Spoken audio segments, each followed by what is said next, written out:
Hello, welcome to One Degree Shifts. I'm your host, Pascal Tremblay. I'm the co founder of Nectara. And today I'm really honored and excited to be joined by Dr. Nicholas Powers. He's an associate professor of English at SUNY Old Westbury. And hi, welcome. It is really good to be here. Thank you. Yeah, thank you for being here. So Nicholas wrote a book which came out actually this week. Congratulations on that. How did this week feel for you? Actually, now that you launched your book, it's not your first book. I think you've written two or three before, but how did this one feel? It felt like watching a child go into kindergarten for the first day, and you've prepped it. I've made sure its shoes were on right and the shoelaces were tied, and I walked my book out to the open door of publishing, and it went out into the world. And it's kind of, it's in the school now, and it's going to meet Hmm. new people. It's going to go down hallways it's never been before, and the book is going to meet like its teachers, and it's just going to start to grow up in public now. And at this point, all I can do is stand back and watch it as it grows, maybe help it with its homework once in a while, but at this point it's on its own. It's a beautiful analogy. And I'll read the synopsis because I think it's beautifully written. It's called Black Psychedelic Revolution From Trauma to Liberation: How Psychedelics Can Heal Historical, Intergenerational, and Racialized Trauma, an Afro-futuristic take on Black psychedelia toward joy and liberation.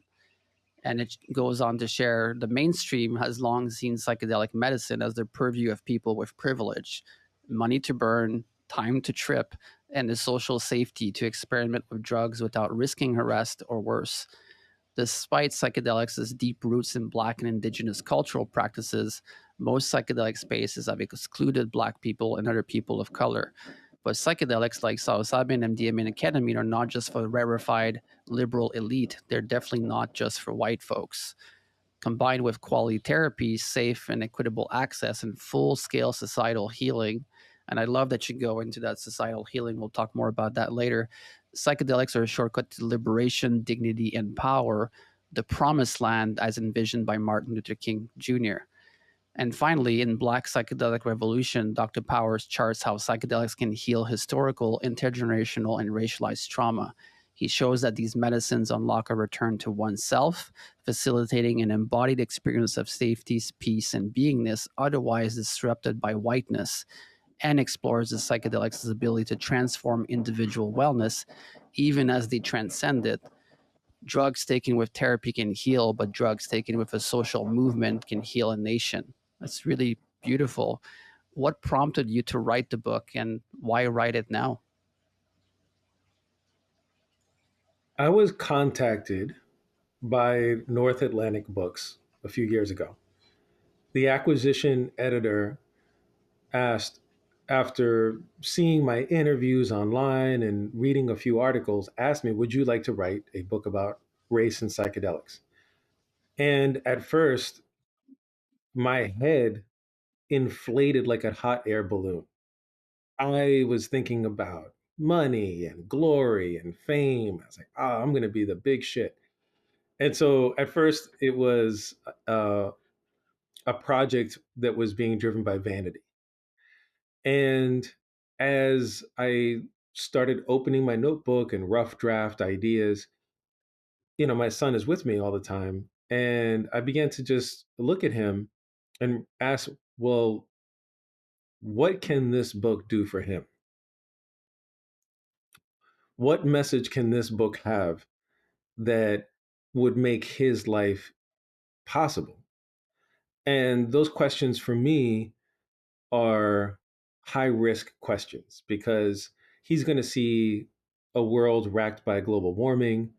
He's probably going to see a world more deeply divided by income inequality. So the poor will be poorer. There may not be a middle class, and there may be just kind of economic warlords with their territories. And I don't want him to live in that world. And that hot air balloon of my ego quickly began to deflate. And just the air went out like, and I thought, there's two books I could write. There's what I call the Oprah book, which is, you know, fame, glory. It's easy, it's palatable. It's something that is easily digestible by the great masses of people. And there's this other book that opens a vision of social revolution powered by psychedelics. And I knew that even though it's riskier, it may not have as large of an audience. That's the book that needs to be written, because that's the book that, if the message is heard and made into reality, that he and all the kids I see on the playground may have a chance years and years and years from now, you know, decades from now, they may have a chance. So I started writing. And once I stepped away from the Oprah book and started writing the real book, everything just started flowing into place, because it was really a love letter to my son. It was a love letter to New York City. It was a love letter to the future. And everything started clicking into place until it felt like I wasn't writing the book, that the book was writing itself through me, and that I was channeling some greater force. The core idea that was something I saw repeatedly in Black literature. And it was the scene of, like, say, Malcolm X discovering the history of slavery, and by reading Mm-hmm. uh, accounts of slavery from abolitionists while he was in jail, and him realizing that the United States is kind of one big white supremacist trap, and him returning to himself. He shaved his straightened hair, he got rid of the zoot suit, and he started becoming Malcolm X, right? It was the same Mm-hmm. thing with Sada Shakur. You know, when she became politicized, she realized that she was straightening her hair, and that people, when she was growing up as a child, would bleach their skin, you know, or try to lighten their skin. And again, when she became politicized, she let her natural hair grow. She began to Mm-hmm. adopt an African based name. And I saw this return to the body over and over and over again. And once I saw that within the Black American literary canon and then the African diasporic canon, so Caribbean and African, I began to see it everywhere. I saw it in women's literature, women escaping the male gaze and burning their bras, and demanding pay for domestic care, demanding equal pay, like escaping male caricatures of women. I saw it in the gay Mm-hmm. liberation literature, in the gay American literary canon, where gay men and women were escaping from what straight people, and they wanted to return to their authentic selves. And finally, I saw it with the worker. And I went back and I looked even at Hegel and Marx, and there it was. In Hegel's Master Slave Dialectic and the Phenomenology of Spirit, I think it came out in 1807. Karl Marx's um, uh, economic and philosophical manuscripts and his Communist Manifesto. Basically, in all of his early work, he's talking about the worker alienated by their labor because they produce things they no longer control, and value they no longer own. And they seize the means of production and take back to themselves, and they return to themselves. And over again, I saw this return to the body. And so finally, this Mm-hmm. helped me understand that one role that psychedelics can do is with a proper setting, and container. So therapy, but political therapy, that it could help people return from being alienated in the power structures that they live in, which is a Mm-hmm. classic, repeating, intellectual and emotional reaction that I've seen over and over and over and over again. So that was Mm-hmm. the core of the book. Right. And it's a beautiful time that all of this came together. It's such a poignant time in history where we're kind of, in late stage capitalism and sort of wrangling with, well, Trump just came into power about 4 days ago, and already he's axing stuff around civil rights and racial equity and systems of support, right? So it's a very poignant with climate change. And I really relate to that, given I also have a son. I think about this a lot, this like the future we want to see in the world. And while you were writing the book and doing your research, and yeah, maybe share as well from your lived experience, what is the reality of psychedelics today in Black communities, and maybe even go back into the brief history of the relationship between the two. So growing up, I never really saw a lot of psychedelic use. Whether like, so I grew up in New York. I grew up in the Northeast corridor. Like, I was born in New York. My family's from New York. They're New Yorkers, grandparent, and I never really saw in my neighborhoods and my families a lot of psychedelic use. I saw drug use, but the drugs were generally drugs of escapism and not necessarily of Mhm. reflection. There was alcohol, it was weed, it was cocaine, crack. Um, it was drugs used to escape the pain of life, but not really drug use to explore the inner world. And my first experience really was really my mom's story. My mom telling me about uh, her use of psychedelics as a hippie and activist protester in New York in the 60s, right? So that was kind of the moment when you had two rising countercultures. You had the hippie counterculture, of which psychedelics, specifically LSD and magic mushroom, psilocybin, was one of the main lubricative agents, right? It lubricated people's minds out of the mainstream. And also the rise of the Black Power movement, the Young Lords. And so they all kind of were, in the same cafes, in the same clubs, dancing, sharing drugs, sharing each other. And so my mom told me stories about it. Then when I got into college, I went into a liberal arts college. It was a really, really artsy college called Emerson. And it was there, and it was mostly white college, right? There was a very small amount of Black and Latino and Asian, and but we were there, but it was mostly white, and it was very artistic, and there was a lot of raves, and we went to the rave scene and drove a bus to some abandoned factory and did MDMA.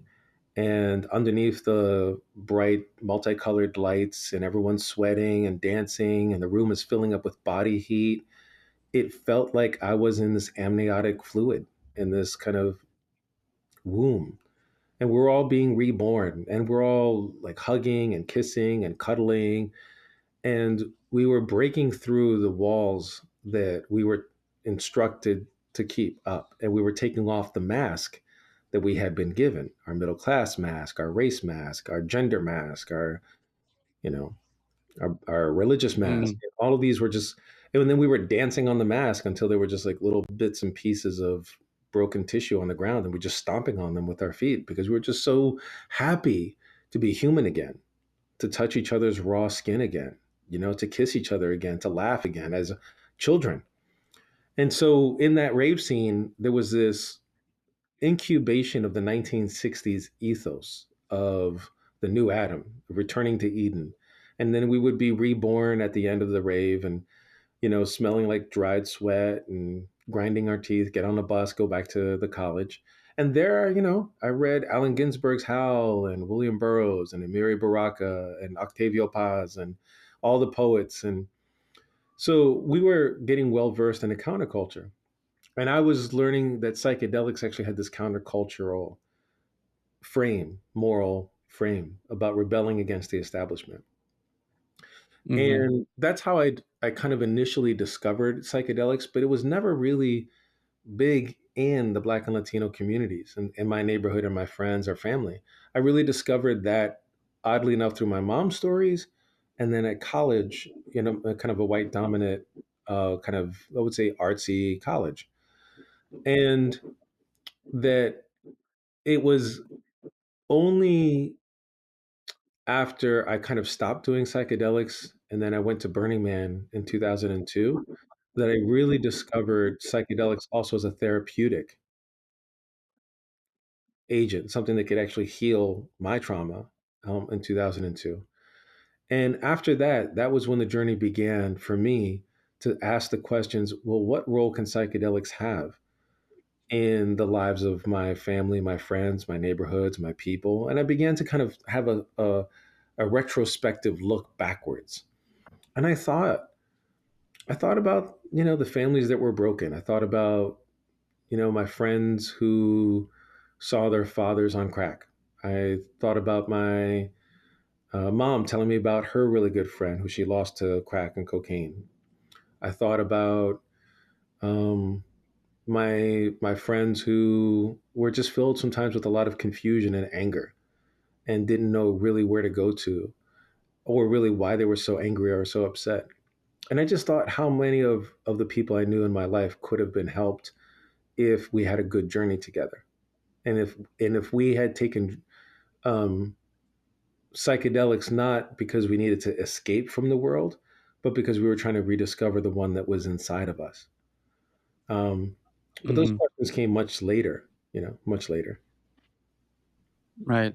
Yeah. Thanks for sharing that exploration phase that you had, and beyond that, to the African roots of the medicine, to like the Bwiti people and Iboga and all the traditions that also came from there as well. There's a rich history, a rich tapestry of Black psychedelic use in the world. And I love that moment you shared about the sort of time you had it with those raves. And um, can you share a little bit more of that feeling of uh, you're in this lived experience and this body that has been oppressed and had centuries of slavery and segregation and systemic racism, that has left in general the Black community with profound intergenerational trauma, and here you are piercing through that bubble and rediscovering yourself in power, in community, in connection. Can you share a little bit more how that felt for you as a community with your friends? I think the one way I was able to bridge them was that when I was in college, I think it was like maybe, I think it was my sophomore year. At that point, my mom lived in Hartford. And in Hartford, I had gotten to know a kind of Rasta community. And, they were kind of telling me about Rastafari. And then I also had a mentor who was also a professor. And he had long dreads. And so I really began to investigate Rastafari. And so, I was listening to Bob Marley and Malcolm X. And so finally, one day I sat down and I had two friends of mine twist dreads into my hair, you know? And my dreads began to grow. And as my dreads began to grow and I hung out with the local Rastas who were in Boston, we would smoke weed. I would hear through them these kind of mystical visions that were very Afrocentric. And in that altered consciousness, it was only weed, but in that altered consciousness, we would sometimes play music, we would just talk. Sometimes we would kind of like musical talk a little bit. I wouldn't call it rap, but just kind of this vibe. Having dreads was a way of connecting me to a mystical underground within the African and Latino diaspora. And in the Latinos, Rastas, but not as many, but there was definitely a lot of Santeria, which is a syncretic religious tradition. You may see them dressed all in white at Coney Island, offering gifts to the ancestors. And so I began to connect this mystical, syncretic religious tradition underground of Rastas and Santeria with the Malcolm X, with the Octavio Paz, with the Allen Ginsberg and William Burroughs. And that was a way to see that even within the diaspora, there were these mystical traditions that also relied on altered states of consciousness, but not LSD, not really magic mushrooms, not MDMA. And and the thing is that a lot of my friends in the college who were of color, right? So Latino, Black American, Caribbean American, maybe one or second generation African. Again, we were very few on a mostly white campus, but I knew that they began to be afraid for me because we talk all the time. We're really good friends, but they saw that I was experimenting with the psychedelics and that my dreads were growing. And for them, they were getting high fades and they were starting to wear business suits and business dresses and getting their resume polished, and they were using college to get into the mainstream corporate world because that's where they went to college Mm. to do. And so when they saw me becoming more on the kind of creative extreme edge and the kind of intellectual cliff and exploring experiences with psychedelics, that they would pull me aside and be like, "Hey, man, are you okay? Are you really sure you want to do this? And people are watching you, and be careful." And we began to split ways, not out of any animosity, but they just I was going to a place they couldn't go. They Mm. were escaping from intergenerational poverty. They were maybe the first in their family to go to college. Emerson wasn't cheap, so they had to get a good job to pay everything back. And honestly, so did I. But I guess I was maybe just I was following this light, and I just couldn't stop following it. There was just something I needed to experience, and the one of the doorways was a tab of acid, and I just opened that doorway and went through the light to get to the other side. And it was such a beautiful light that I had to go. You know. Mm. In the book, you shared that psychedelics offer a chance to reconnect with authentic selfhood, free from the masks imposed by survival in racist systems. And as minorities, whether it's racial, social, or minorities, that those communities are oftentimes the overlap with the least psychedelically familiar communities. So you were living on that edge there as you Yeah. were leaving college. Basically, you were in the zone where it doesn't quite often overlap. Basically.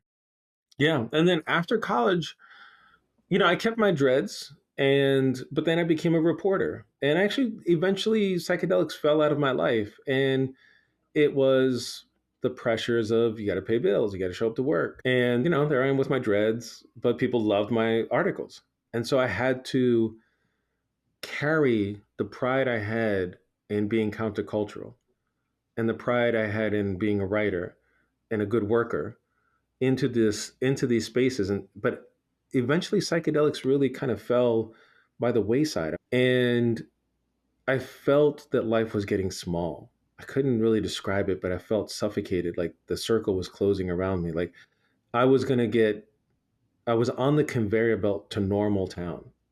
There was a Small town. fiance. There was a fiance I had at the time. We were doing all the normal things. We were on the conveyor belt. And there was something about it that just felt wrong. I don't know. I couldn't explain it. And then 2001, September happens in 2001. And the air smelled like chalk. Uh, I remember this one person carrying this giant tattered American flag, must have been like 5 feet long, up and down the street screaming. I remember people walking around with candles, looking for their loved ones who were crushed underneath the rubble. And in that year, all of us had the echoes of everyone screaming that was inside of our bodies, and we were just shaking all the time.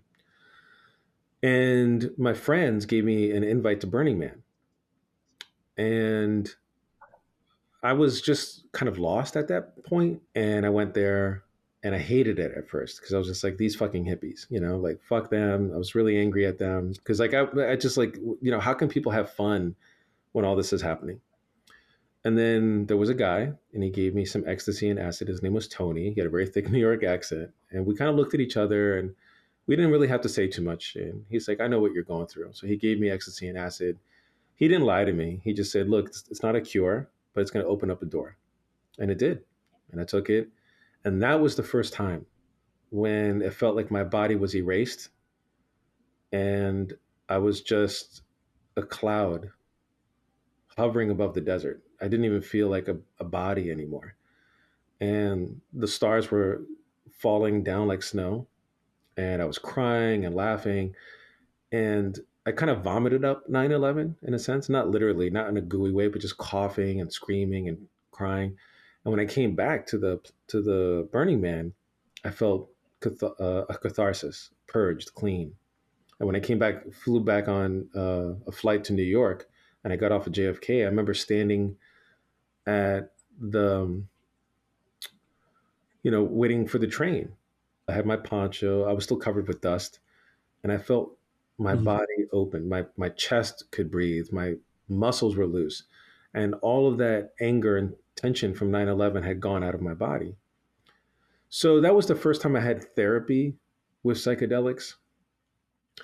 And that was a Hmm. very powerful turning point for me to understand what trauma feels like in the body, what it feels to ingest psychedelics. In that case, I was candy flipping at LSD and MDMA, to go through like a therapeutic, wild healing in the middle of nowhere, and then to come back Hmm. and feel that the trauma had been purged from my body. And it was like being a big Right. 165 or 175 pound tube of toothpaste and having it all squeezed out of you. So that was a big Right. lesson for me.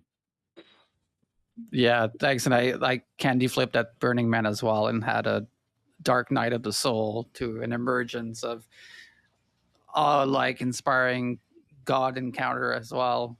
So yeah, and the guy told me it was a microdose. By the way, it was totally not a microdose. I think these experiences you're sharing is it's really touching on one of the key questions I want to ask you today, which is a really big thread of the book as well, which is how can psychedelics heal historical, intergenerational, and racialized trauma, which individually all three of these things are really heavy and dense and deep and powerful. So how can psychedelics do that? You shared one story, but how can we take these medicines and, like you say in the book, it's not just about individual healing but healing a whole nation? How do we do that? It's a big question. You don't have to have all the answers. The the psychedelic renaissance has been for the past couple of years like a bulldozer. It's just making incredible headway. And it has bulldozed an incredible amount of drug war, um, lies and stereotypes about psychedelics out of the way. And it has bulldozed its way into the mainstream media where the story of psychedelics has changed significantly and dramatically. So in that way, it's hit a real big success.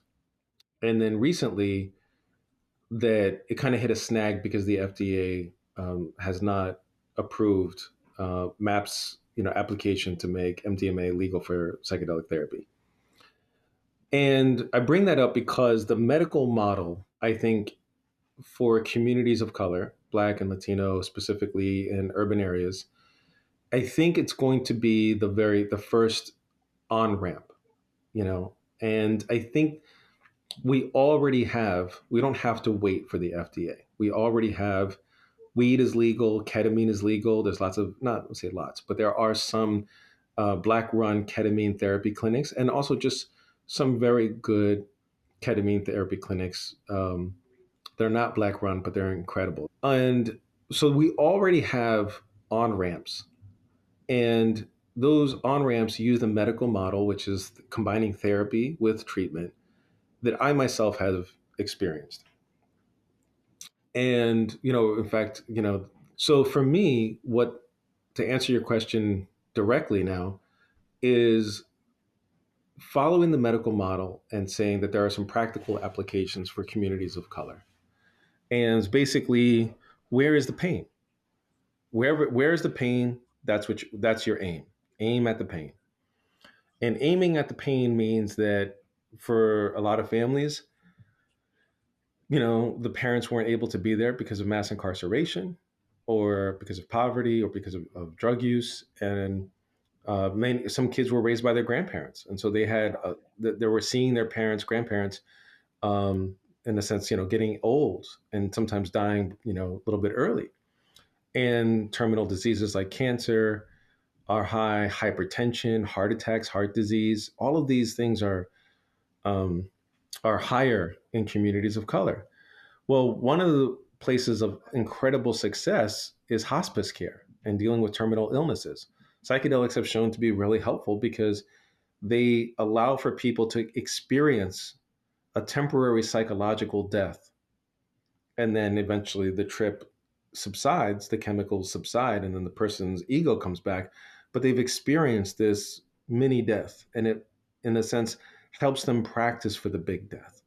So hospice care, care. So that's a big place, especially because, again, a lot of our grandparents, um, higher rates of terminal illnesses, wind up dying younger, The other place is for people who have been dealing with homicides and gun violence. Well, psychedelics again have been used to help soldiers coming back from Afghanistan, coming back from Iraq, coming back, and have lost friends, have dealt with gun violence literally on a systemic scale. Well, there's lots of gun violence, unfortunately, in some of the poorest neighborhoods.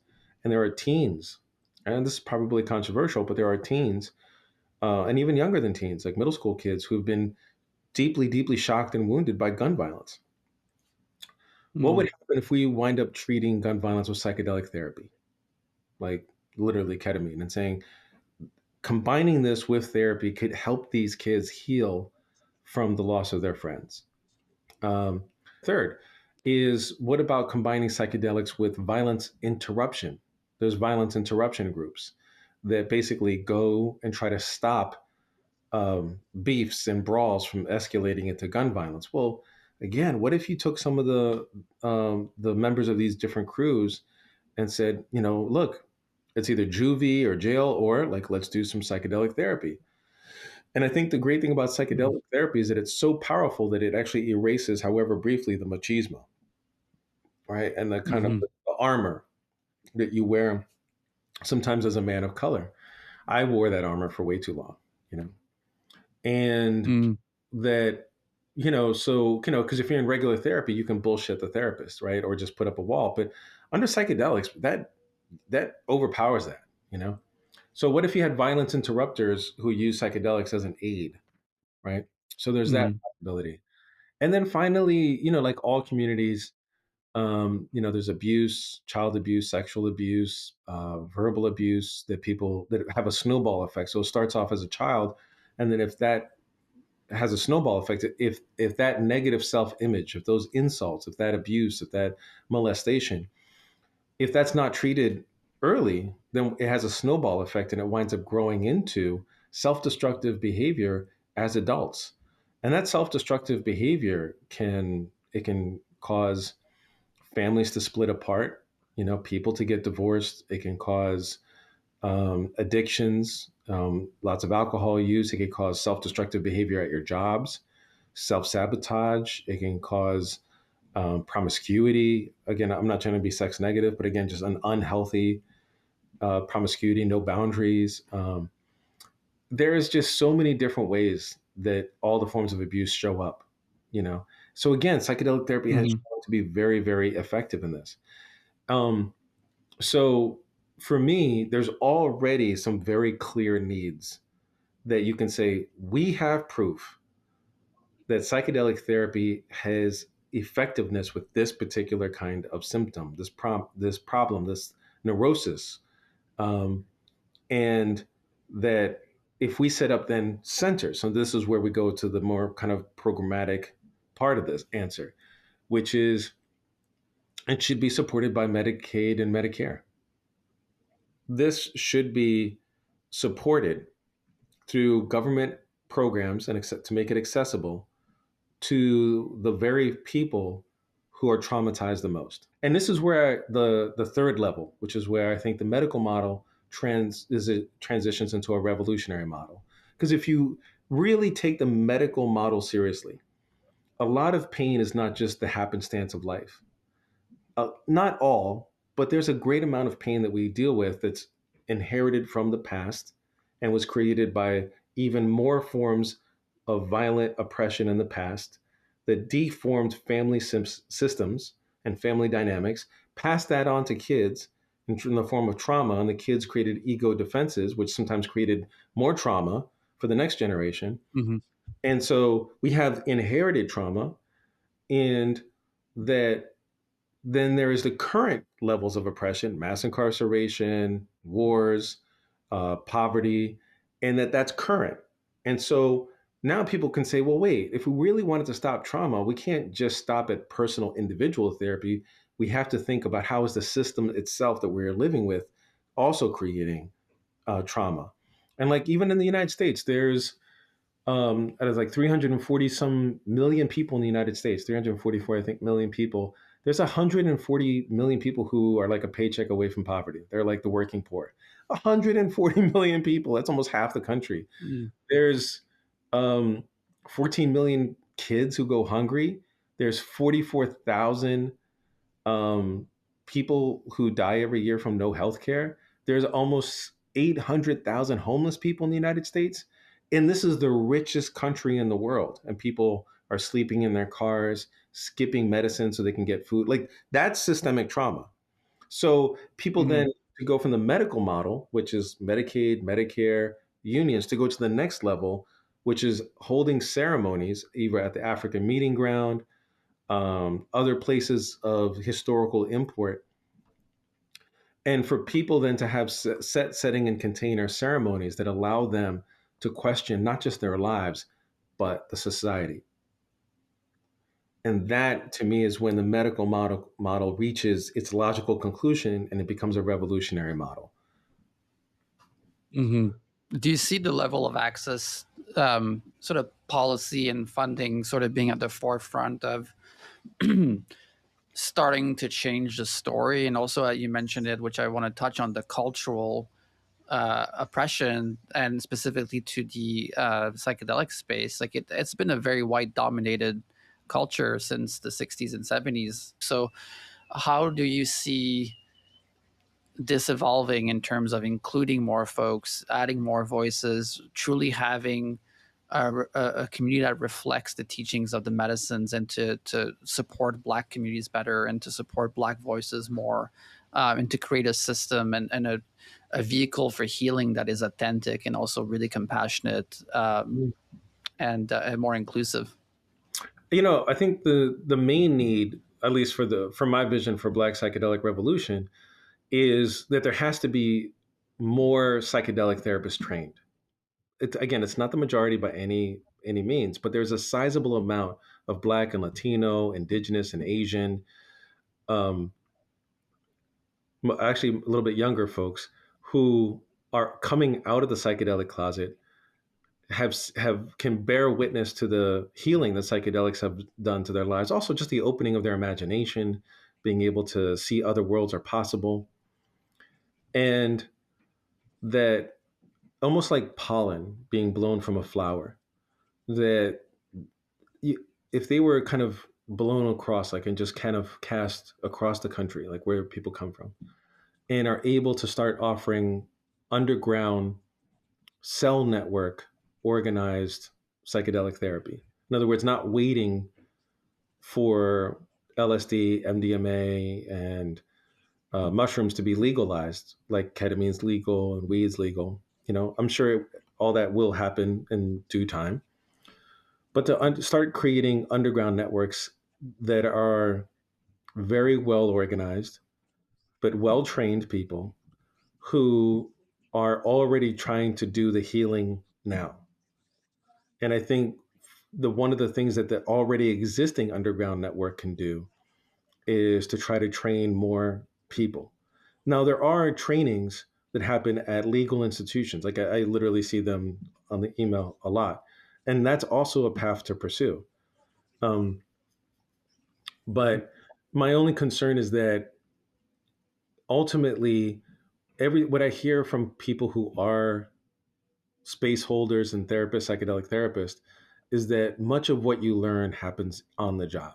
Like, you can learn theory, you can learn about safety, you can learn about protocol and institutions, and those are helpful and necessary. But in terms of actually like getting like up to your elbows in someone's like subconscious and really helping them through a hard trip and trying to help them integrate what they've discovered about themselves, into their lives, that's something that takes the wisdom of people who've been doing this for decades. And some of that is not going to be Mm. found in a formal institution. Some will, but some won't. Mhm. So I would say right now, the biggest for me, and I could be wrong, but for me, the biggest next step is really starting to get a whole cadre of avant-garde, um, BIPOC, people of color therapists who are able to handle these materials, these ceremonies, the psychedelic therapy, Mm. and increase that number and really begin to work in the communities. Because I think right now, we're getting close to having the number of people who are coming out of the psychedelic closet and telling their stories, but we're nowhere near the number of therapists. Yeah. Yeah, and I think I adjacent to that, and you're right. There's definitely a huge need around that, and adjacent to that, I think, is the space itself reflecting inwards, like what's the relationship that we have with systems of power, and how are we replicating these systems of oppression within our own work in our own lives, so that we're recreating the systems that created the trauma in the first place without necessarily realizing it. So when I speak about that, I speak about people who are in this space already. It hasn't been a very inclusive space. It's felt very white dominated. It has been very white dominated. And so, adjacent to the structures and the policies and the training and the outreach and the community work, as a space itself, we need to reflect on those things and how. And we've talked about this on our last call, that there's a bit of tricking of the ego sometimes into Mm, thinking, well, yeah. and asking ourselves, like, am I still supporting the systems of oppression or capitalism or nationalism? And that we can sort of trip up ourselves into thinking that we're actually really creating something that's truly healing, but in reality we're recreating systems of oppression. And I don't say that to finger point or to shame. We're all in the process of unlearning a lot of things, but can you share a little bit more about that and the importance of that to create a space that includes more folks? Yeah, I think there's a tension in. So a lot of my friends hold spaces. They hold retreats. Many are in the Sacred Valley in Peru. Some are holding spaces in the desert. Whether it's the Nevada desert, Arizona. Some are doing retreats in upstate New York. I mean, everywhere, every state, there's people doing retreats. And the tension is for those who've done a lot of psychedelic journeys and see the system pretty clearly. Like they see that, hey man, this capitalism, it's destroying the planet, it destroys people's souls with materialism. It, it's a system that takes a living rose and dips it in gold, thinking that it's more beautiful than the living rose. And what you've done is you kill the rose and, you know, and you have this kind of gauche, ugly piece of art. So they see that this is what capitalism is doing. And they are oftentimes, I would say, in the kind of new age, spiritual, holistic healing world. And they offer retreats, they go to places like Rhinebeck and others, and they offer classes. And there's the tension because they want to stay away from capitalism as much as possible. And at the same time, they got to eat, they need to pay rent, they got to get healthcare somehow. They have to pay for their websites, the engineers, the editors, everything. So there's this tension, between needing money and trying to stay away from capitalism. So that's the inherent tension I see in that. And that leads to these kind of compromises where you have very expensive retreats where, they can cost a couple of $1,000s, and the reality is not many working class people are going to pay a couple of $1,000s to fly by plane to go to some, another country and do ayahuasca and get great vegan food, maybe a massage and all that, and then fly back. And then the people who can, that when you fly back home, you have a very individual, personal healing that's happened, which has value. But I say that like has value because there's this other part of it that's missing, which is that then you have to kind of cocoon yourself away from, I guess in spiritual language or religious language would be called the fallen world, right? The world of vulgar materialism. And you wind up cocooning yourself more and more away from that world and deeper into this kind of like more spiritual, religious, or esoteric world because you want to preserve your healing. You want to keep your healing safe from those who would corrupt it, or break it. And I think that that's for me why in the end that model that we're existing right now is it's kind of, it hits a dead end because at some point it doesn't become sustainable. And that because of the inner contradictions within that model, speaking now directly to your point, we cannot be as inclusive as we want to be. We're never going to include, like, even if you're a white holistic retreat director and you want to include people of color, great, you include people of color, but you may only include people of color who are middle or upper class who can afford it, or maybe a token working class person who's on a um, who's on a grant, or on a discount. um, so do you see what I'm saying? So there's these inner contradictions. Mm, And I think that, at least for me, the one of the ways that I could see kind of breaking this logjam is by making psychedelic therapy accessible to working class people where they live, in the city that they live, in the neighborhoods that they live. So that this way, the more people go in and out of the therapy, they talk in the same streets, they hang out at the same bodega, they sit on the same steps, cornrowing each other's hair, they share gossip. Like, in other words, that the psychedelic healing is not removed, and then when it comes back, it's encased in this kind of spiritual formaldehyde, but that it's a living thing that starts to build on the streets. And that's why I think the psychedelic therapy with, Medicaid, Medicare, union, health insurance, whatever, as long as it's in the city and it's accessible to people where they are, that means that those who really do want to kind of run the retreat world will actually have more of a larger pool, because there will just be more people who are interested in it, more people who grew up with it. And so for them, they'll be like, hey, you know what? Why would I want to go on some cruise, you know, very expensive, like eat all you can buffet cruise, or I can go on the psychedelic retreat and really do some interesting work with my wife, with my husband, with my family, and we can really wind up healing some of the things that are causing us to break apart. yes, yes, that's well said. And to go even deeper into this question that I asked earlier, am I still supporting the systems of oppression? We talked about this on our last call, that you shared that there's a sort of spiritual purity container in the space that can happen, and that we haven't figured out how to truly be free, so we can look at other ways to mask that. And I'd love for you to share a little bit more about that performative spirituality, um, masking continued involvement in capitalist systems. Because as you shared, we can be caught in a feedback loop. Am I using a performance of spiritual purity or of indigenous loyalty or allyship as a way of kind of misdirecting my own ego from recognizing that I'm still involved in a system of power? As I promote this book, Black Psychedelic Revolution, I always have to be careful of not selling myself off as like, oh, I'm an example of a totally healed man.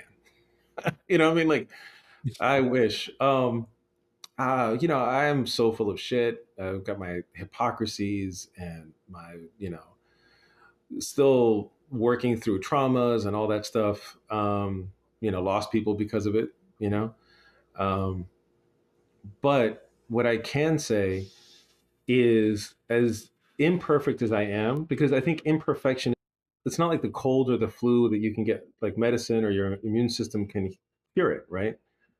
You know, and that flaw, whether it's because what our body experiences is a little bit different from what the story that our mind tells the body, but Mm, you know, we're always going to be flawed.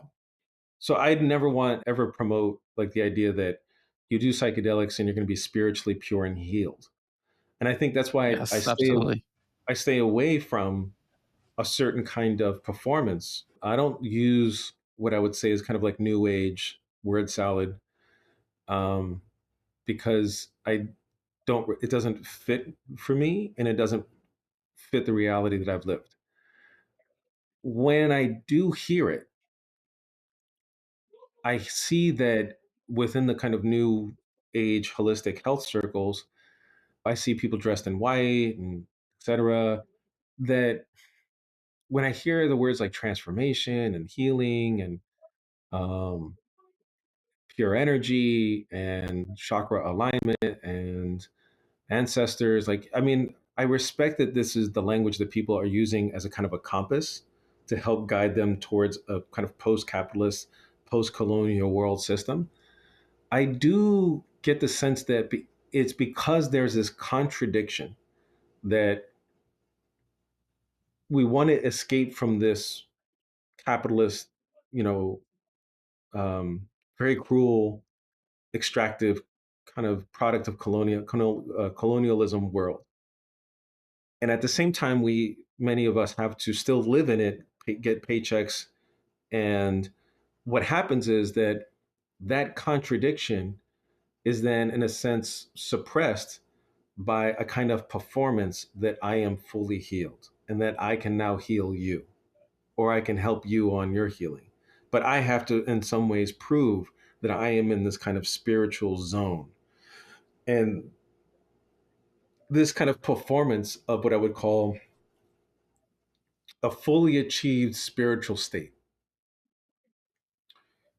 um, becomes a way of it's a symptom of an unresolved conflict that is not being resolved in the economy of the holistic world, right? We know another world is possible. We want to get out of capitalism, but we're still trapped inside of it.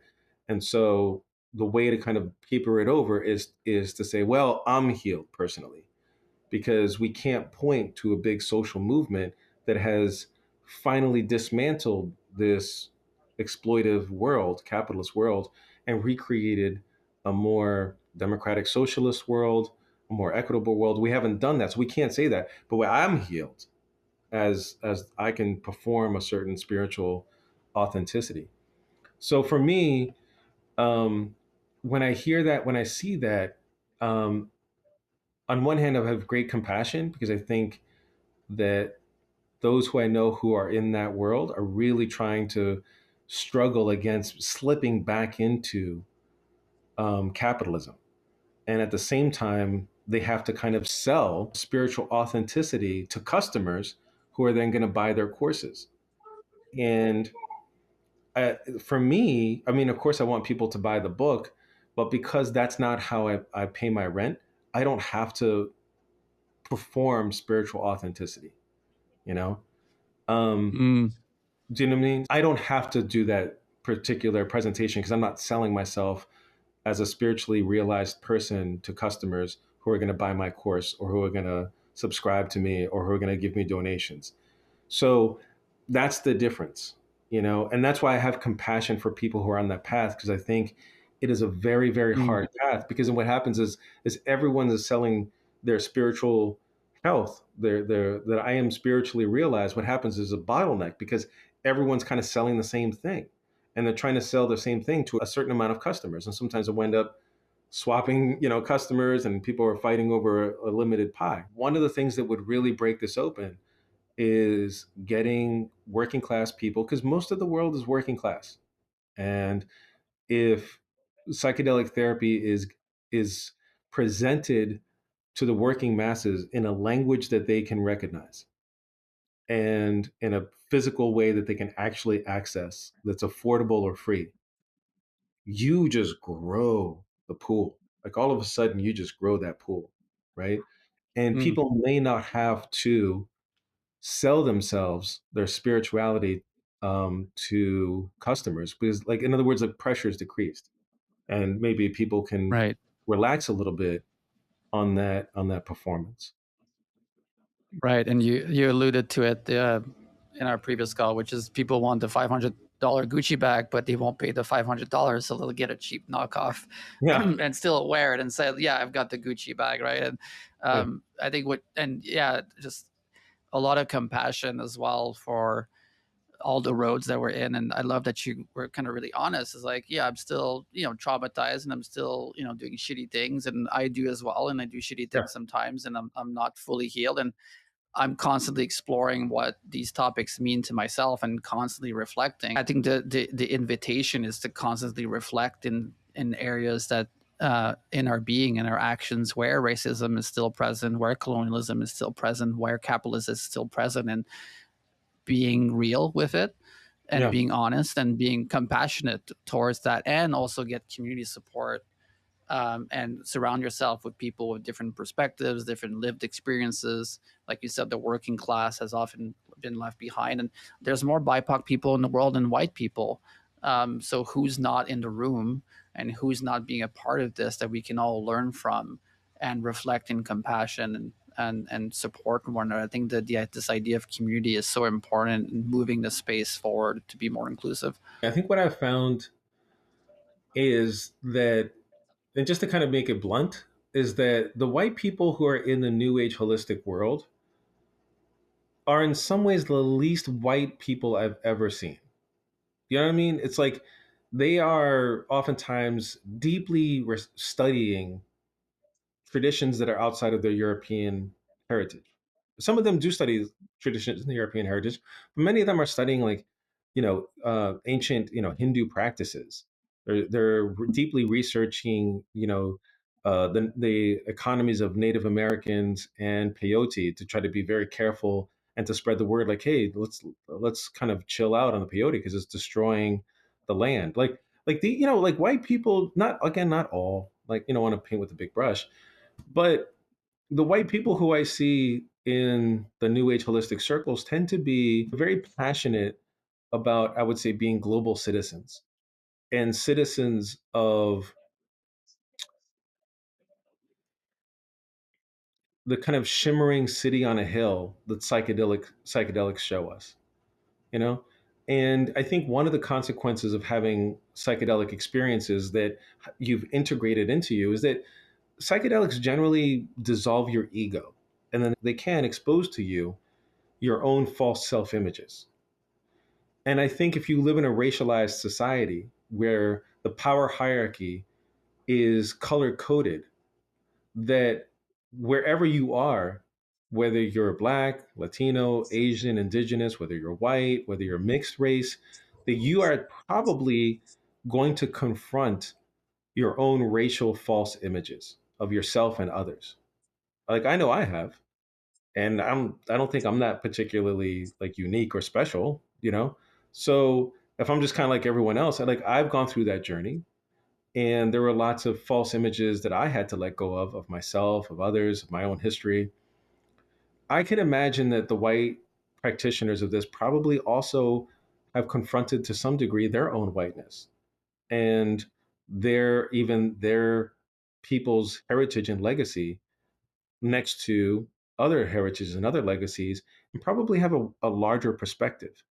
And I think that's the sensibility that I generally get from practitioners in the field, is that psychedelics in this particular setting and container of world citizenship, of spiritual transcendence, not always, but it does sometimes and often lead to a larger perspective that is, I think, multiculturalism at its best, right? A deep appreciation of difference, a deep appreciation of different types of moralities, even if you don't agree with them, a deep empathy with others who are not only different, but are considered the enemy, and an enlarging of your imagination to see that where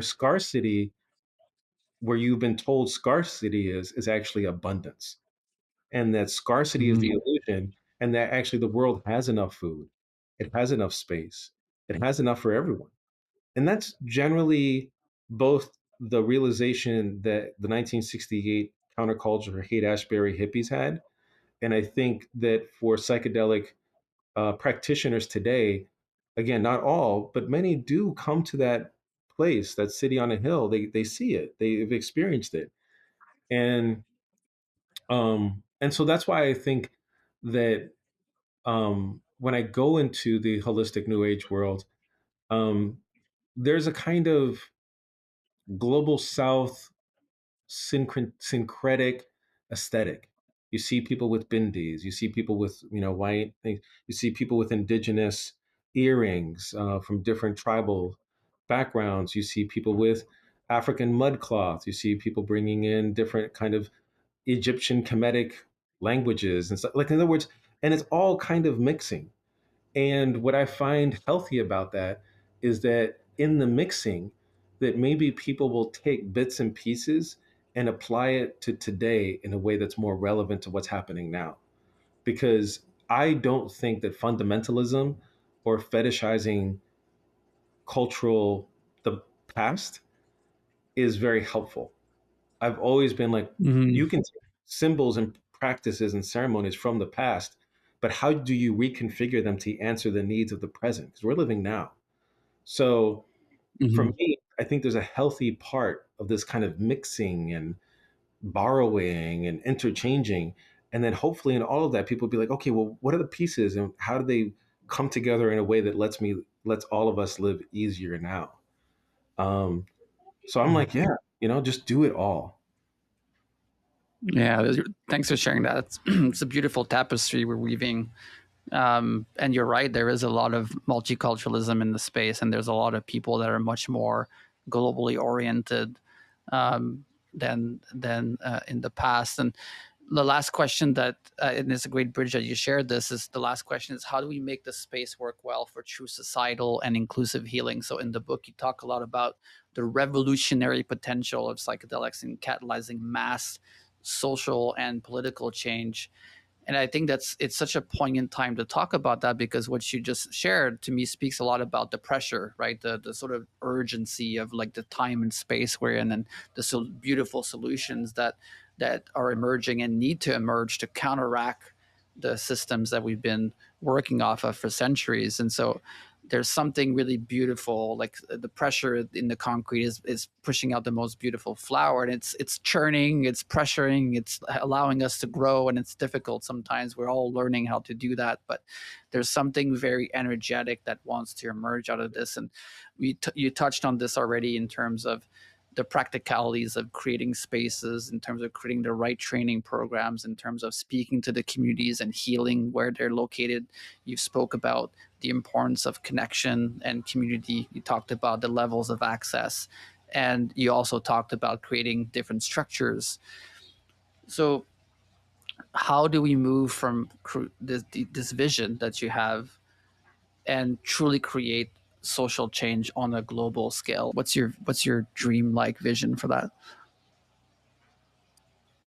Open doors at social workers who can use psychedelic therapy in the cities. Open therapy centers that open in the favelas, in the hoods, in the barrios, and the trailer parks. Make it accessible. Um, have alongside of it, political education so that people can begin to ask questions. Basically have three layers, right? The cell network model, which is going to always be underground, right? Have the legal model, which is the therapy centers that people can go to, social workers, union, Medicaid, Medicare, and then have also the kind of revolutionary model where maybe people go to places of historical importance and really begin to ask questions, and create art and political ideals, etc. And then on top of that, or alongside that, there was a church disco that was renovated and turned into a deep house music dance club called Limelight in New York. And I just loved it because people were like tripping their balls off there, MDMA, everything.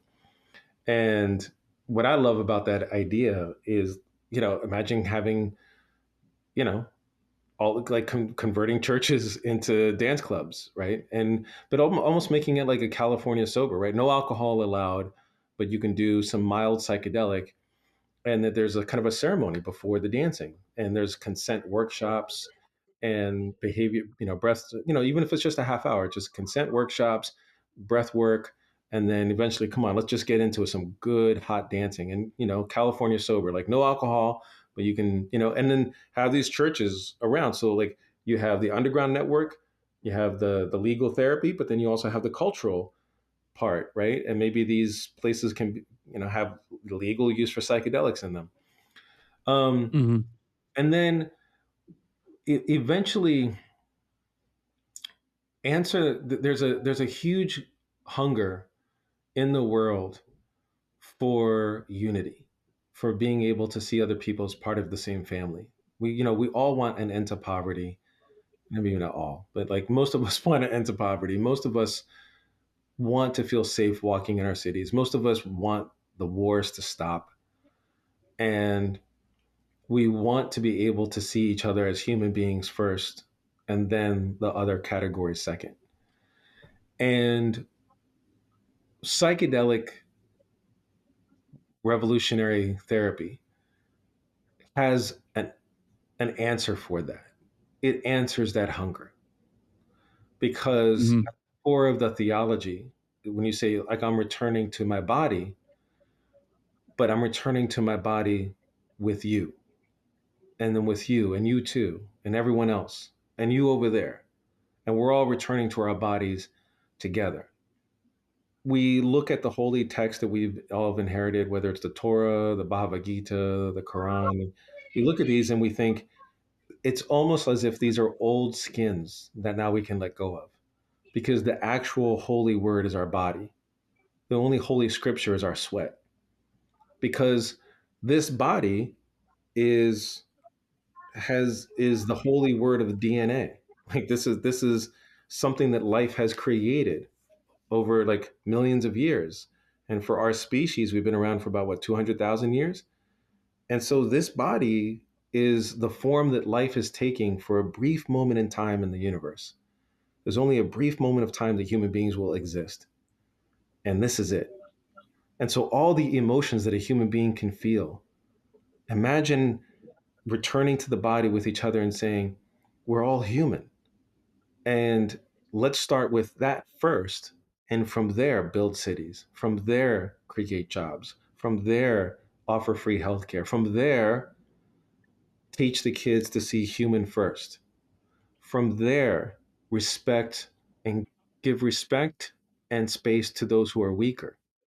Give respect to those who are strangers. In other words, human first, because we're only here for a Mm. little, and begin to devalue the things that keep us separate, like materialism, like dipping the rose in gold and saying this is more valuable than the living rose. The living rose is more valuable because the living rose is us too. It's it comes from a seed, it blossoms, it releases a beautiful scent, it hugs the sun, and then it wilts and then it dies. Just like we're born, we grow, we have our moment in the sun, and then we wilt and then we die. It's better to give each other living Hmm. roses than gold. So I would say a return not only to the body, but a return to the value that all of this is ephemeral, and that every second is like a little diamond, and every breath is like a little pearl, and every heartbeat is like a little pearl. And that's what's important, like to share the time together. Um, and so that, I think that message or that kind of mystical experience that comes from psychedelics is what can answer this human cry that's rising over the earth like a tsunami. There's this cry and hue over the planet. Please stop the war. Please, Hmm. stop the sexual trafficking of women. Please stop the hunger of children. Like, please, we why do like there's more than enough for everyone. We don't why are we fighting over illusions? And I think that one of the nice things it's like one of the healthiest things that psychedelics can do is clean the doors of perception. I think it could free us from the illusions that we're fighting over and return us to the reality, which is that Hmm. we live with each other, we have just brief a little bit of time, and then we die. And we should. Let's let's be here while we're here. Yeah, it's beautiful. Jashanti says that once we connect to the interbeing of ourselves with the rest of the world, then we can stop suffering and alleviate suffering in ourselves and with others. And what you share on what you just shared about to me is really inspiring because we talk about political change, we talk about systemic change, we talk about political change. We're ripe for political revolution in this world. And yet it starts with the everyday moments. And that's why our tagline at Nectara is every day is a ceremony, is because in all these moments, you can start to Mm, reframe the narrative. You can reframe your relationships. You can practice this. I can practice this right now with my own body and my relationship to you right now. I can practice this into being right here right now, and that can happen every day with everyone in every mm, moment. So I find that empowering because the system is so disempowering in a lot of ways, but we can take our power back with our actions in our everyday moments. So thank you so much for sharing. Mhm. We could talk for hours. Where can people get your book? It's out as of this week. Let us know how we can Yeah. So if you look up get this beautiful book. yeah, no, thank you. By the way, like the conversation, chef's kiss, chef's kiss. It flowed really well.